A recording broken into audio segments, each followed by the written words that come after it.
বন্ধুরা, আপনারা ভাবেন হয়তো হেয়ার ট্রান্সপ্লান্ট করার পরে কোনো কাজ করা যাবে কিনা। যেমন আজকে আমাকে প্রশ্ন করেছে একজন আমারই ভিউয়ার্স বিজিডি অধিকারী। দেখুন, আমাকে এই প্রশ্নটা করেছে, দাদা হেয়ার ট্রান্সপ্লান্ট করার পরে আমি ওয়েল্ডিং এর কাজ করি, তাই হেয়ার ট্রান্সপ্লান্টের পরে হেলমেট পরে ওয়েল্ডিং এর কাজ করতে পারবো কিনা। দেখুন, আমি আপনাকে জানাই, আমি আমাদের গ্রামে একটা ট্রান্সপ্লান্টের পরে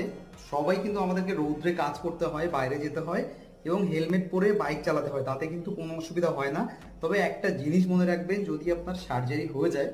তারপরে যে মানে